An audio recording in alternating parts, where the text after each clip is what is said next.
아멘.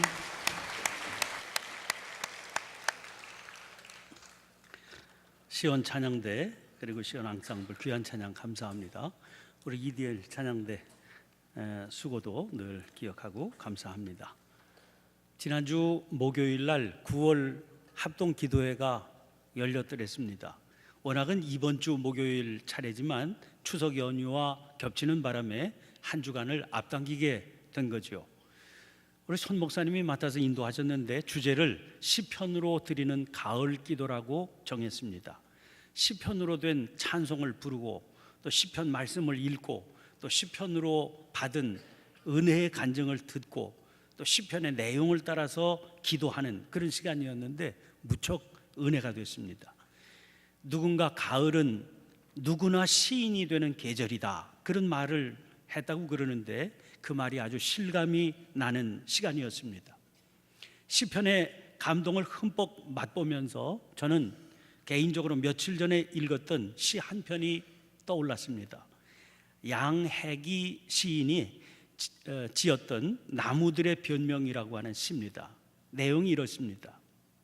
학교 교실 안 한 친구의 지갑이 사라졌다. 해진 스웨터를 입고 있던 내가 억울하게 범인으로 지목되었다. 솔직히 얘기하면 용서해 주겠다고, 없던 일로 해주겠다고 선생님이 날 달래고 있었다. 수군거리는 아이들과 문틈으로 보이는 교장 선생님의 무서운 얼굴, 간신히 울음을 참고 있는데 창밖 나무들이 허공에 손을 휘저으며 그게 아니라고, 그런 게 아니라고 변명을 해준다.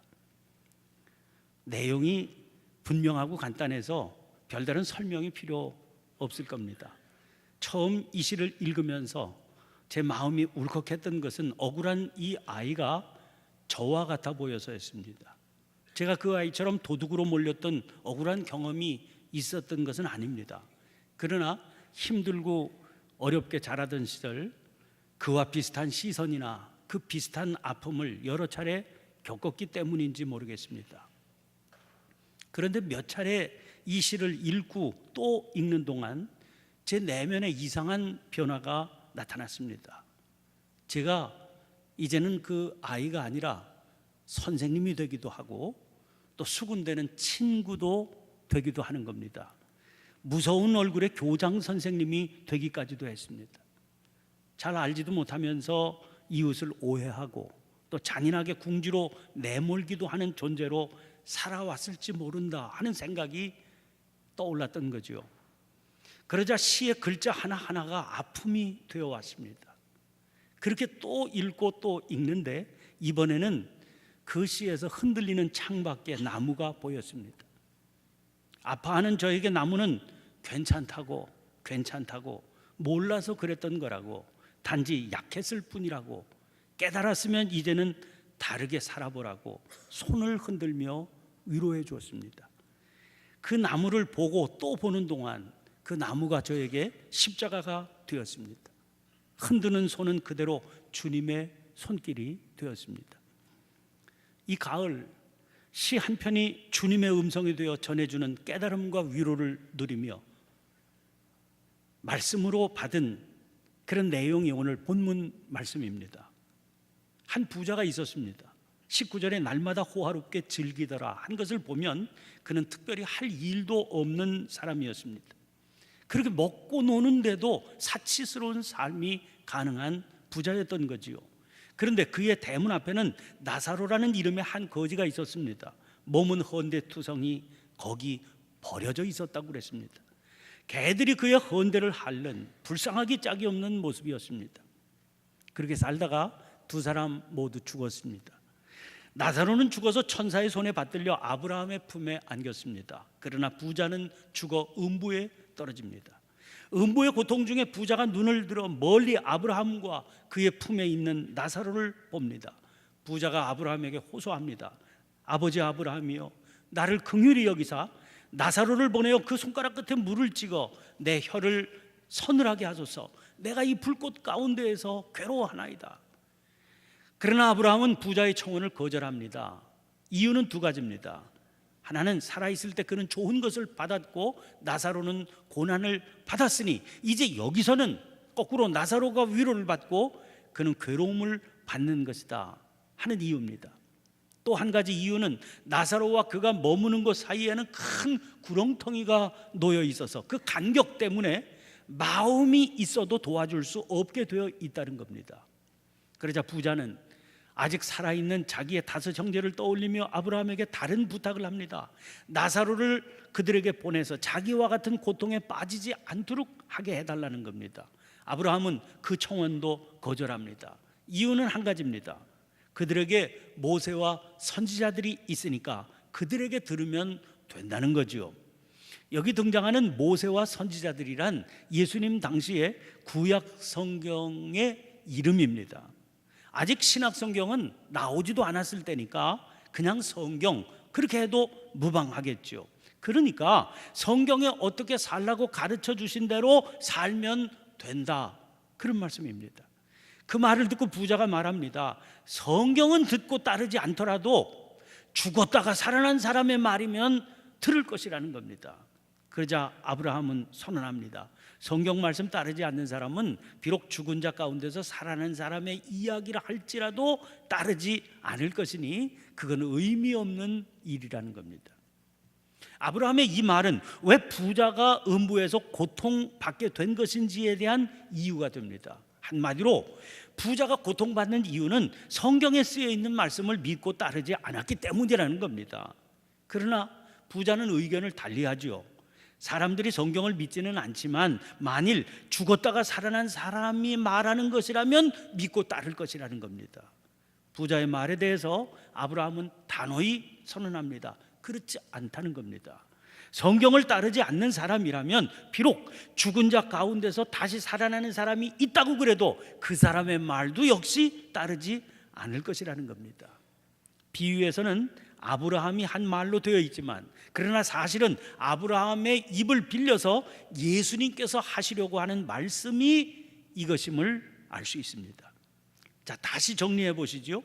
부자가 왜 고통 속에 있습니까? 성경 말씀 따르지 않았기 때문입니다. 그렇다면 이런 질문을 던질 수 있습니다. 그러면 나사로는 성경 말씀을 따라 살았다는 증거가 있습니까? 물론 없죠. 그런데 왜 그는 아브라함의 품에 안겨서 위로를 받고 부자는 고통 가운데 빠져 있습니까? 우리는 모릅니다. 그러나 한 가지 분명한 게 있습니다. 이 비유에서 나사로는 주인공이 아닌 겁니다. 조연에 불과합니다. 이야기의 초점은 주인공인 부자에게 맞추어져 있습니다. 주님께서는 부자의 경우를 말씀하시려고 나사로를 동원하신 것뿐입니다. 그러니까 우리가 궁금할 수는 있겠지만 그 질문은 거기 매이면 비유의 초점을 흐리게 할 뿐입니다. 그러니까 이제 부자의 삶의 시선을 맞추어야 됩니다. 부자는 어떻게 살았습니까? 그는 자색 옷과 고운 베옷을 입고 날마다 호화롭게 즐기며 살았습니다. 여기서 날마다 이 말을 주목해 보시지요. 그의 삶은 놀고 먹는 삶이었습니다. 이것이 그의 첫 번째 문제입니다. 아담에게 하나님이 이렇게 선언하셨습니다. 창세기 3장 19절입니다. 네가 흙으로 돌아갈 때까지 얼굴에 땀을 흘려야 먹을 것을 먹으리니 네가 그것에서 취함을 입었음이라. 이 땅 위에 2발 딛고 살아가는 사람은 누구나 그 얼굴에 땀을 흘리며 먹을 것을 먹어야 됩니다. 다시 말해서 노력의 정당한 대가를 치르고 먹을 것을 취해야 된다는 겁니다. 그것이 사람의 본분이고 그 본분 위에 서 있을 때 그는 진정 행복할 수 있습니다. 이것이 우리가 따라야 할 성경의 가르침이지요. 그래서 모든 노동은 신성한 겁니다. 모든 살아있는 자들을 향한 하나님의 뜻이기 때문입니다. 노동은 사람을 사람답게 만드는 소명의 실현입니다. 땀 흘리지 않고 먹고 살아가는 사람을 우리가 뭐라고 부릅니까? 불한당 이렇게 부릅니다. 이거 영광스럽고 복된 이름입니까? 치욕스러운 이름입니다. 부자는 날마다 호화롭게 즐기며 살았습니다. 아마 그의 여건이 그랬으니까 그렇게 살았던 거지요. 그러나 그것은 하나님께서 허락하신 소명에 어긋나는 삶의 방식이라서 당연한 게 아닌 겁니다. 부끄럽고 책망받을 일입니다. 이게 부자의 문제입니다. 그러나 단순히 땀 흘리며 사는 것만이 의미 있는 삶은 아닙니다. 세상에는요, 일 중독인 사람이 얼마나 많습니까? 그들은 죽도록 일합니다. 놀면 큰일 나는 줄 압니다. 그들에게는 일하는 것 자체가 즐거움이고 기쁨입니다. 그러나 그렇게 사는 것이 복음적인 삶은 아니죠. 그러면 복음적인 삶이란 뭡니까? 땀 흘려 일해서 거둔 것으로 누군가를 행복하게 해주기 원하는 삶입니다. 다시 본문 말씀 보세요. 부자는 어떻게 살았습니까? 부자의 삶은 온통 자기 자신에게만 집중되어 있습니다.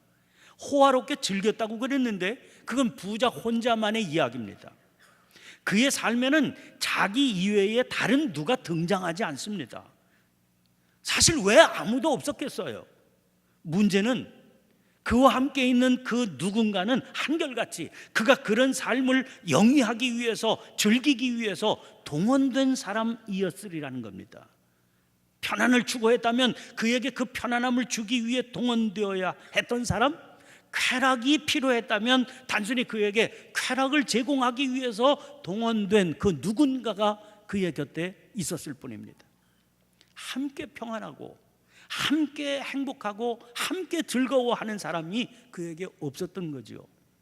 그의 삶에 누군가가 등장한 것은 그가 죽고 난 뒤에 음부에서입니다. 그때서야 비로소 그의 5 형제가 그의 관심권 안에 등장하고 있습니다.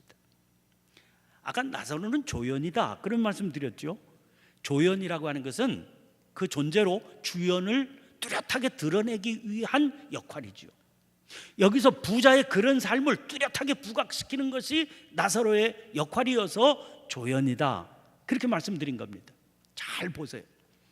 부자는 나사로에게 해롭게 한 게 없습니다.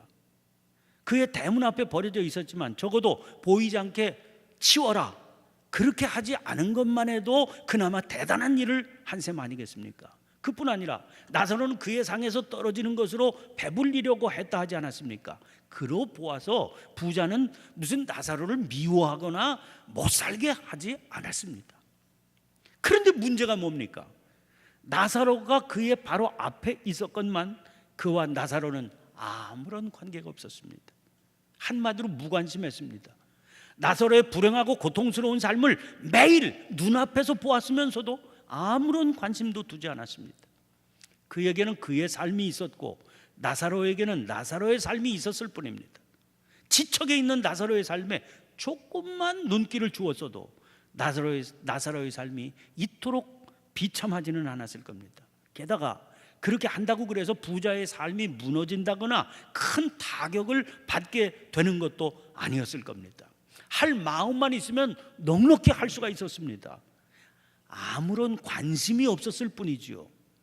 부자에게는 아무도 없었습니다. 그저 혼자만 좋은 옷 입고 혼자서만 호화롭게 즐겼을 뿐입니다. 요즘 우리나라는 선진국을 넘보고 있습니다. 그런데 국민소득 3만 불이 넘으면 선진국이 되는 겁니까? 어림없습니다. 그러면 어떤 나라가 선진국이에요? 여러 가지 요인이 있겠지만 가장 중요한 것은 다 같이 잘 사는 나라여야 한다는 겁니다. 그러니까 선진국일수록 가난한 사람들을 위한 배려가 잘 되어 있습니다. 그야말로 복지국가가 선진국이지요.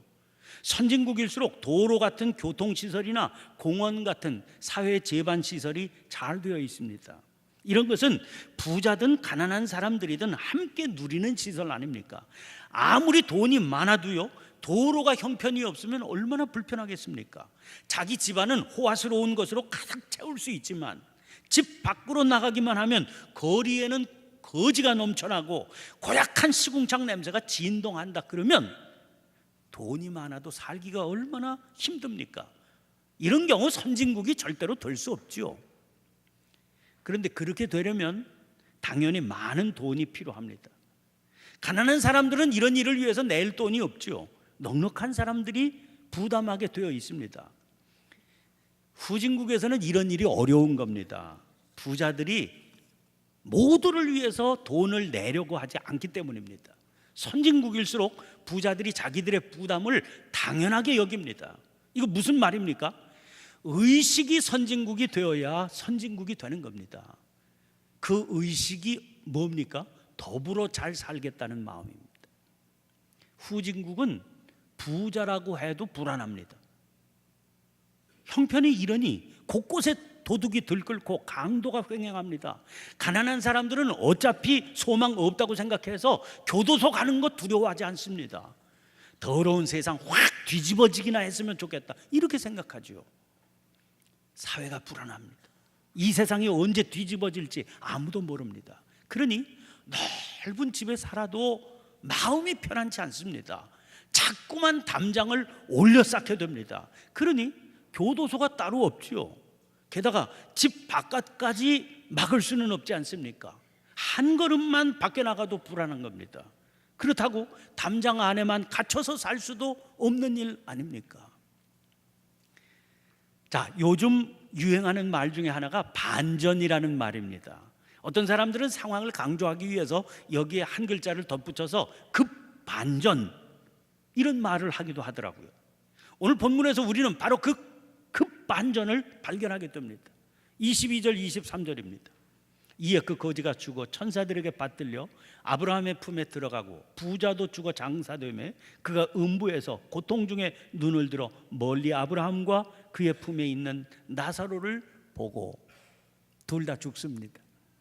문제는 죽음 이후에 그들이 서 있게 된 자리입니다. 거지는 죽은 후에 아브라함의 품에 안깁니다. 그러나 부자는 음부에 빠집니다. 여기에 대한 표현이 참 의미심장합니다. 22절 말씀 자세히 보세요. 이에 그 거지가 죽어 천사들에게 받들려 아브라함의 품에 들어가고 부자도 죽어 장사되매. 공동번역 성경을 보니까 이 구절을 이렇게 옮겼습니다. 얼마 뒤에 그 거지는 죽어서 천사들의 인도를 받아 아브라함의 품에 안기게 되었고 부자는 죽어서 땅에 묻히게 되었다. 두 사람에게 찾아온 죽음의 현상이야 뭐가 다른 게 있겠습니까? 숨이 끊어져서 죽음에 이르게 되었겠지요. 장례는 사뭇 달랐을 겁니다. 나사로의 시체는 거리에서 발견되어서 누군가에 의해 소리 소문 없이 치워졌겠지요. 그런데 성경의 설명은 어떻습니까? 그의 죽음은 천사들의 인도를 받아 아브라함의 품에 안기게 된 사건이다, 그렇게 설명합니다. 그러나 부자의 장례야 어디 나사로와 같았겠습니까? 요란한 장례 절차가 진행되는 동안 많은 사람들이 찾아와서 애도를 표하기도 했겠죠. 그 후에 거창한 상여에 실려서 넓은 묘지에 마련된 큰 무덤에 파묻고 거대한 비석도 세웠을 겁니다. 그러나 이 죽음에 대한 성경의 설명은 지나칠 정도로 간단합니다. 부자는 죽어서 땅에 묻히게 되었다. 그 결과 죽음 이후에 그에게 허락된 자리는 음부입니다. 공동번역 성경에서는 이 음부를 죽음의 세계, 이렇게 완곡한 표현을 사용하고 있는데 새번역 성경에서는 아주 간단하게 지옥, 그렇게 분명하게 밝혀놓습니다. 그러면 도대체 왜 이런 반전이 일어나야 하는 겁니까? 오늘 말씀에는 부자가 무슨 특별히 악한 일을 해서 자기의 부를 쌓았다, 그런 내용 없습니다.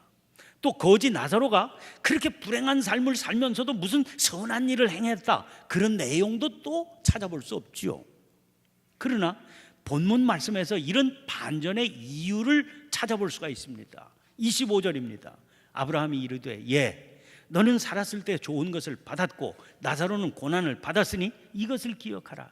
이제 그는 여기서 위로를 받고 너는 괴로움을 받느니라. 어떻습니까?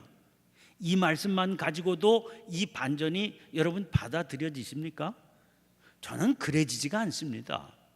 나사로가 살았을 때 이유 없는 고난을 받았다는 것만으로 위로를 받는다, 어쩌면 그건 그럴 수도 있겠다 싶습니다. 그러나 부자가 살아있을 때 좋은 것을 받았으니까 지옥에 가야만 된다, 그건 저에게는 쉽게 받아들여지지가 않는 이유입니다.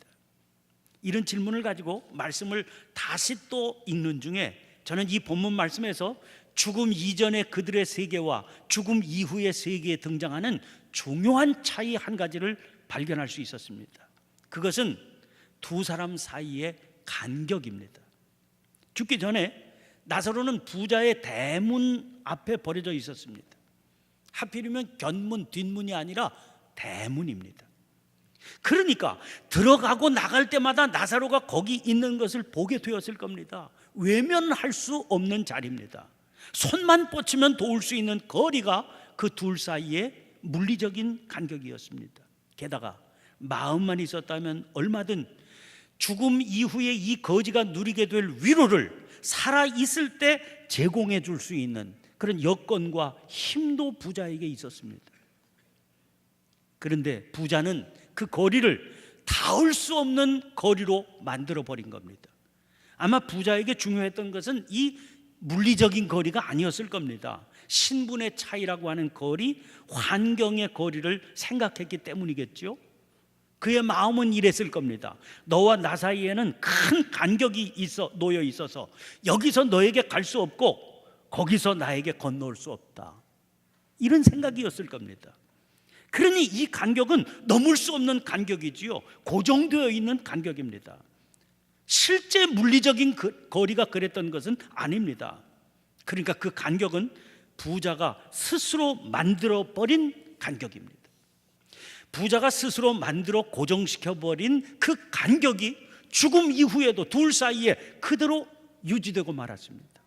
26절 말씀이 살아있을 때 부자의 마음을 그대로 표현하고 있는 것 아닙니까?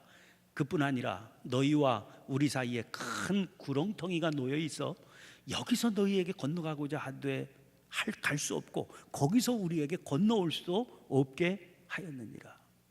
부자가 스스로 만든 거리입니다. 이 말씀 듣고 부자는 아차 싶었겠지요. 그래서 부탁을 드리는 겁니다. 나사로를 아직 살아있는 자기 형제 5에게 보내 그들만은 이런 상황에 직면하지 않도록 하게 해달라는 겁니다. 그에 대한 아브라함의 대답입니다. 성경에 다 쓰여 있으니까 그대로 살면 된다는 겁니다. 무슨 뜻입니까? 성경의 가르침은 한마디로 닿을 수 있는 거리의 간격을 닿을 수 없는 간격으로 만들지 말고 살아야 된다. 그게 성경의 가르침이라는 겁니다. 이제 여러분에게 묻습니다. 이 말씀은 비유입니다. 역사적 사실의 기록이 아니라는 얘기입니다. 그러면 누구에게인가 교훈을 주시겠다고 지어낸 말씀이지요. 그럼 교훈을 받아야 될 그 당사자는 주님께서 보실 때 부자인 그 사람 아닙니까? 그래서 이 비유의 주연은 부자다, 그렇게 말씀을 드린 겁니다. 자색 옷과 고운 베옷을 입고 날마다 호화롭게 즐겼던 사람, 살았을 때 좋은 것을 받아 누렸던 사람이라고 그랬습니다. 이렇게 되니까 아마 우리들 가운데 대부분은 나는 그런 삶과는 거리가 머니까 나와는 관계없는 얘기다, 이렇게 생각하실 수 있을 겁니다. 그러나 음부에서 부자가 걱정하며 떠올렸던 아직은 살아있는 형제 5도 부자와 같은 삶을 누리고 있는 사람들이었다, 그런 증거가 없습니다. 또 모세와 선지자들, 즉 성경이 꼭 그런 부자들만을 대상으로 가르침을 주시는 내용도 아니지 않습니까? 그러면 누가 이 비유의 교훈을 받아야 될 사람이겠습니까?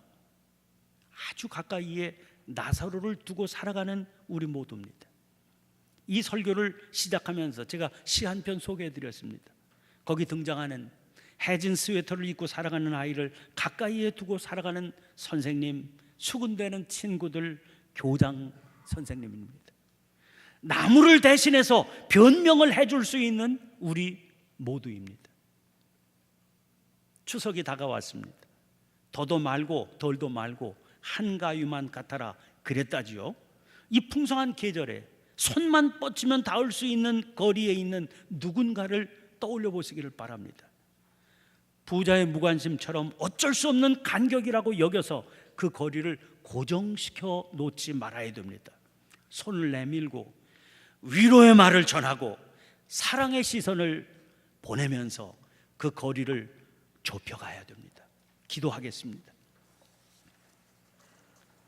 사랑의 하나님, 이기적인 욕망을 채워가며 사는 삶을 당연하게 여기며 살아가느라 저희들은 모두 섬처럼 고립되어 살게 됐습니다. 욕망을 채우기 위해 필요한 사람은 있지만 진정한 이웃은 없는 삶을 살게 됐습니다. 이웃과는 넘을 수 없는 거리를 만들어 두게 됐습니다.